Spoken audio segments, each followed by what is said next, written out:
should have steps or procedures in place that should enable them to keep this person in the hospital.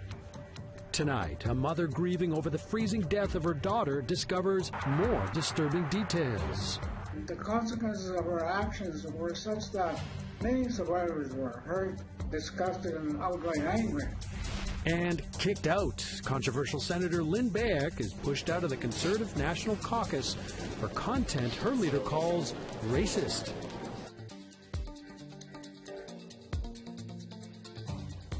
Good evening. Welcome to APTN National News. I'm Rick Harp. Yesterday, we brought you the tragic story of a young woman whose frozen body was found near a Winnipeg back lane. Well, now the mother of the late Wendy Sinclair says she's mourning the loss of two family members, her daughter and her unborn grandchild. Hospital officials recently told the family Sinclair was 2 months pregnant at the time of her death. And as Brittany Hobson reports, this newest revelation has left the family with more questions than answers. It's been more than a week since the body of 29-year-old Wendy Sinclair was found frozen near this Winnipeg back lane. While the family has been searching for answers surrounding Wendy's death, they were hit with some more devastating news. The mother of four was 2 months pregnant at the time of her death. Eleanor Sinclair met with hospital officials Thursday evening when she heard about her daughter's pregnancy for the first time. I just lost it. I didn't even know how to process that. Because now not only my daughter and now my grandchild. On December 25th, Wendy was transported to a Winnipeg hospital after she began experiencing symptoms related to an overdose. She'd been struggling with a crystal meth addiction and had used that evening. The family was told she would be treated and sent back home in a taxicab, but she never made it home. 2 days later, Eleanor found out her daughter had been treated but left the hospital without notifying staff. Her body was found on the 28th. Eleanor questions how her daughter was able to leave without anyone noticing, and whether anything else could have been done to help her. And they should have steps or procedures in place that should enable them to keep this person in the hospital. Especially when they know she's impaired, her judgment is impaired. According to the Winnipeg Regional Health Authority, staff cannot hold a patient against their will, but there are protocols put into place when a patient leaves without notifying staff. They say an internal investigation is underway to determine whether these protocols were followed. When a patient leaves before care is complete without informing staff, a code yellow may be called and a procedure undertaken to search for the individual. Our internal review will include an investigation to determine if a code yellow was called in this case. After Thursday's meeting, the family says they are left with more questions than answers. The family says they still don't know the cause of Wendy's death, and they haven't heard anything from the coroner's office. A spokesperson for the office told APTN that it could take until spring to receive autopsy results. In the meantime, the family still hasn't been able to see Wendy's body. The family is meeting with hospital officials for a follow-up on Friday. Brittany Hobson, APTN National News, Winnipeg. And as the family of Wendy Sinclair continue to mourn her death in Winnipeg, RCMP are looking into how the detachment in Prince Albert, Saskatchewan handled the death of an elderly man once listed as missing.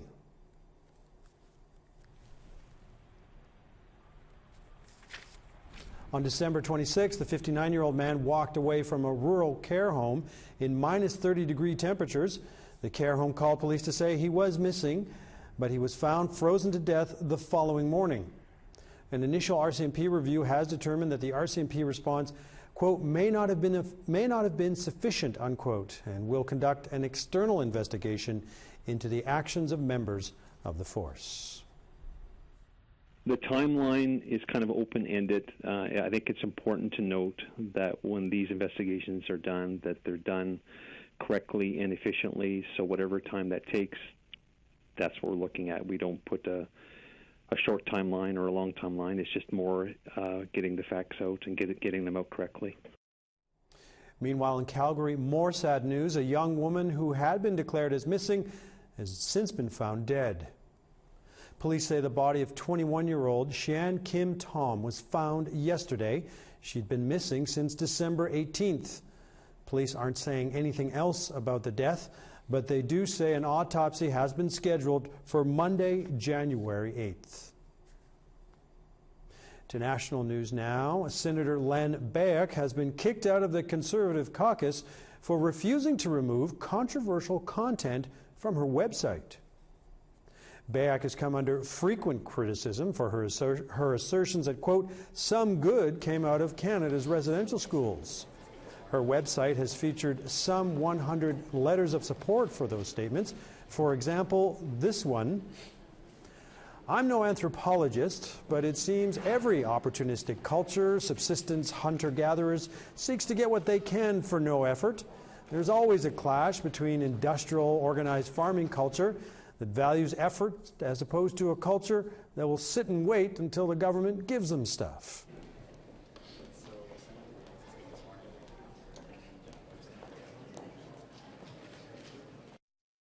That Conservative Party leader Andrew Scheer called offensive, unacceptable, and simply racist. And according to the opposition leader, these letters only came to his attention 3 days ago. But Garnet Anchkanib disputes that. A residential school survivor himself, he says he told Scheer about the letters 5 months ago. And he joins me now via Skype. Mr. Anchkanib, why did you write to Andrew Scheer about the letters posted on Lynn Beyak's website? Well, I was very concerned. After the media flare-up in September, I looked at the senator's website. In that website, I saw all kinds of things being said, her so-called letters of support. And I became very concerned because I saw a lot of negativity, a lot of racist comments in that on her website. And so what I did was I decided I would let the leader of the opposition know, Mr. Andrew Scheer, as well as CC'd a copy of the same email to Senator Larry Smith. And so I was concerned that here's a high-profile senator in Ottawa spewing out a lot of negative comments about Indigenous peoples, not necessarily her comments, but using other people's comments and using her webpage to promote other people's comments about Anishinaabe people. So were you expecting Mr. Scheer to take action on those letters when you wrote to him? Well, yeah, I was thinking, yeah, I hope they do acknowledge my letter and maybe take some action. But I did not hear from them whatsoever until yesterday when the story broke. I thought, wow, gee, it's taken them this long. And not to say that my letter had any impact, but had they read the letter back then, I think they should have been alerted to the situation. Now, this week, Mr. Scheer says he only learned about the letters this Tuesday, and it was then that he ordered Ms. Beyak to remove them. What do you say to that? Well, that's unbelievable, first of all. Because I did send that letter to Mr. Scheer with his copy to Senator Smith. As well, I didn't copy, but I did forward the email to other people, like my member of parliament, and also, the critics of the Aboriginal affairs, the critics from the other parties. So, the message was out there, and truly to goodness, somebody should have read that letter in September. So it was a little bit difficult for me to believe that this is the first time he'd ever seen those letters on the senator's website. And how would you rate his response, the fact that he has kicked the senator out of the Conservative National Caucus? Well, I think that's a good move, except it's a little bit late, I think. Well, I'll say better late than never. But I think the senator should have been removed from caucus back in March when she started spewing out all the things she said about the good of residential schools, and I think she should have been taken to task at that point in terms of removing her from certain files and certainly from the caucus. We have a little bit of time left. I'm curious about the fact that you met actually with Senator Beyak last summer. What was your motivation for doing that? Well, I think the motivation really was that she needed to hear firsthand from survivors, and really that our stories are real, and the consequences of her actions were such that many survivors were hurt, disgusted, and outright angry, and she needed to know that. Sadly, the meeting, I thought, didn't go really too well. Obviously, it didn't, because here we are dealing with this issue today. Now, having said that, I didn't expect her to change overnight, but at least I thought she would be a bit more understanding, a bit more empathetic towards our issues as survivors and as Indigenous people. Mr. Anchkanib, thank you for your time today. Thank you so much. Miigwech. Miigwech. Time for a break. When we come back, will they or won't they? The National Inquiry into Missing and Murdered Women and Girls weighs whether to ask for more time to do its work beyond its November deadline. Please stay tuned.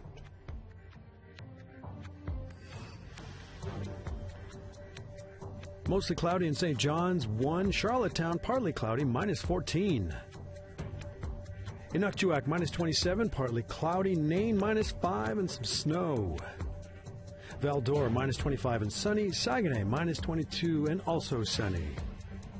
Sarnia, -14 and sunny. Ottawa, -20 and sunny. Sioux Lookout, -16, mostly cloudy. Kapuskasing, -24 and sunny. Thompson, -17, cloudy.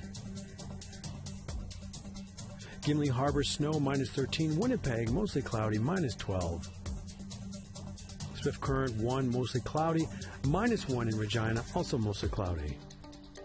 Stony Rapids, snow, -13. La Ronge, mostly cloudy, -6.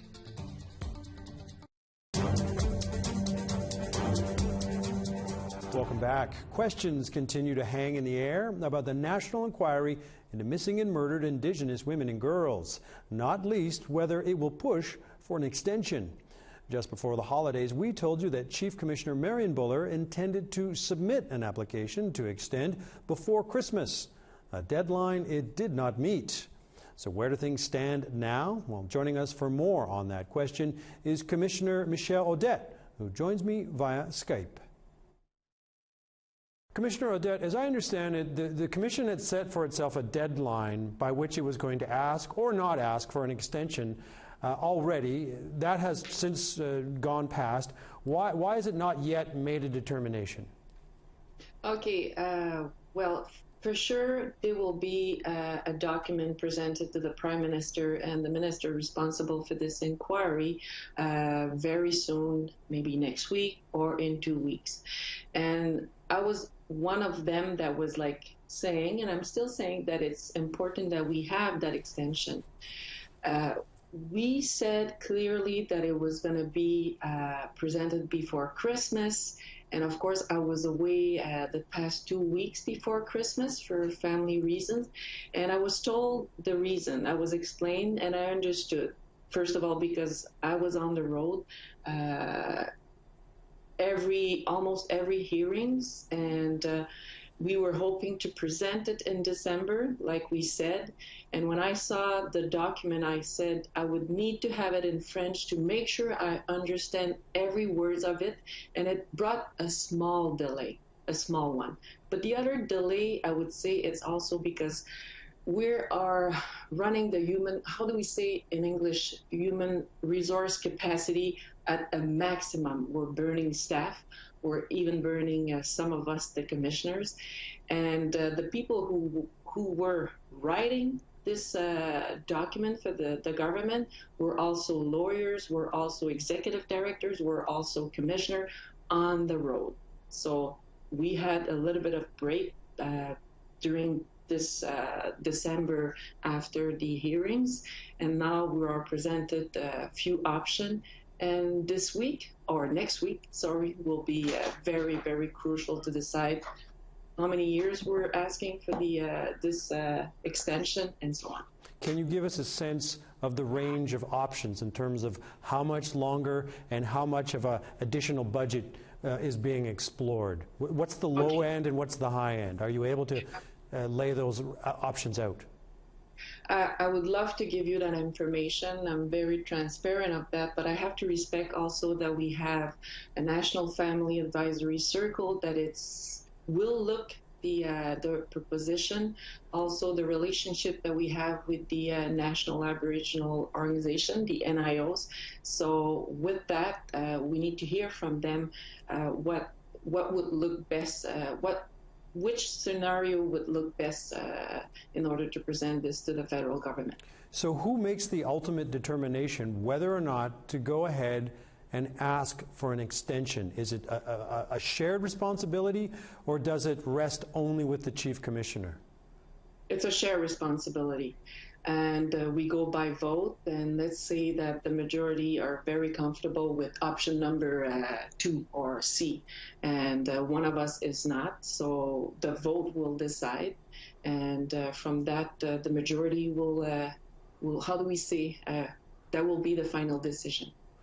So in your mind then, you've said you're on the record looking for an extension. How do you think that would help should it come to pass? I'm not sure I get your question, but I'll try. Okay, if we need an extension? Well, aren't you on record as saying you want an extension personally? Oh, personally, I'm very transparent with that. I'm very open, and for many reasons, so we can breathe between hearings and community visits or community events or statement taking. We need time to hire more staff to do what we're supposed to do, and making sure that at the final day, at the end, when we will be presenting the report with the recommendation, I'm always a strong believer that every words that we're putting there has to reflect the spirit, to honor what the family said to us or the people shared to us. And I don't want to rush things just to say, yes, we did something within 2 years, but I want to make sure that we do it well, in a healthy way, and also in a cultural way that will respect everybody across Canada, including our staff. As you well know, the National Inquiry has come under a lot of fire from different quarters. Some of that has been applied at the inquiry as a whole, some of it directly to the Chief Commissioner, not least at the AFN last month. How concerned are you that this aspect, this whether or not you're going to ask for an extension, may only feed that type of fire? That's a good question. I still have faith. I'm still confident that the people who were chosen, there's reasons there. For me, Chief Commissioner I'm still believing that she is a strong Indigenous woman who has knowledge, has capacity. I believe also with Kayak and Brian, they have strength that I don't have. And when we connect my strength with their strength and weaknesses, we have weaknesses also. That makes us unique. That makes us very strong and capable to achieve that mandate. That's how I feel, and I still believe that way. Commissioner Odette, thank you for your time. Thank you for your patience. My English was rusted. Sorry about that. No worries. Merci. Time for a break. When we return, the mining industry versus a mountain sacred to Indigenous people. Find out why land protectors in New Brunswick refuse to rest easy.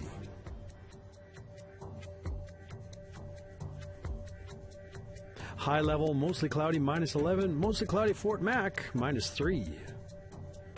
Red Deer, cloudy and 0. 4 in Medicine Hat and cloudy. Kamloops, 0 and cloudy. Penticton, cloudy and 2.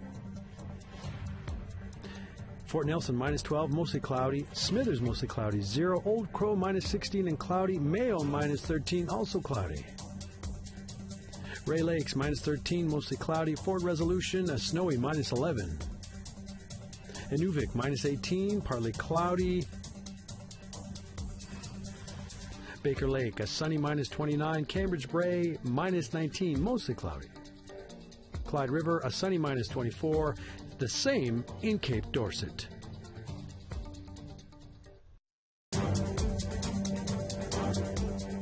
And thanks for staying with us. In the eyes of the mining industry, it's an untapped resource. But to the region's Mi'kmaq people, Glooscap Mountain is sacred, a site that should be off limits to extraction. And although the Nova Scotia government continues to resist pressure to open up the area, land defenders say they're not taking any chances. Justin Brake has more. Protect the treaties! Respect the sacred! Last month, demonstrators taped a copy of the Mi'kmaq Peace and Friendship Treaties to Sean Kirby's front door in Ingramport. Kirby is the son of former Liberal Senator Michael Kirby and has deep ties to the party. He's also head of the Mining Association of Nova Scotia, which released a report last year urging the province to open up protected areas for mining. Areas like Glooscap Mountain, a sacred place to the Mi'kmaq. The proposal sparked rallies and demonstrations. This mountain is sacred to us because it is the departure point of our heroine Glooscap, and it is the home of the Glooscap Caves where we perform ceremonies. Now a spokesperson for the province says that land swap proposals are not being considered by the government at this time, but some aren't letting down their guard. I don't trust them. I don't trust their relationship with this Liberal government, and they need to know that consultation isn't with KMK, it isn't with Band and Council, it's with treaty people, it's with the grassroots people, it's with the grandmothers, it's with Mi'kmaq. They don't trust Kirby either. Kirby is a public affairs, corporate communications, and government relations executive for Ottawa-based consulting firm Prospectus Associates. He was also an advisor for the Royal Bank and a spokesperson for Jean Chrétien during the 1997 federal election campaign. Suzanne Patlis says that by publicly asking the government to open up sacred Indigenous sites to land development, Kirby has unnecessarily sparked controversy and protests. Mr. Kirby comes from a place of colonial privilege, of where he believes that he has the privilege and the right to alter Canadian law and to abrogate and negate Indigenous spirituality, Indigenous territory, which is unceded, unsurrendered.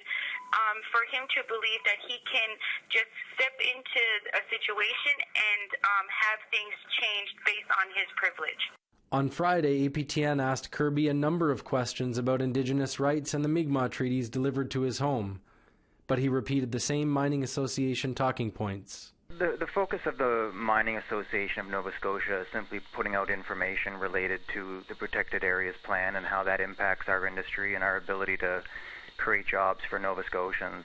Kirby told APTN he's engaged Mi'kmaq leaders on the matter, though he won't say which ones. Justin Brake, APTN National News, Halifax. That's all the time we have for tonight's newscast, but please stay with us. APTN Investigates is up next. Have a good night, everyone. We'll see you again soon.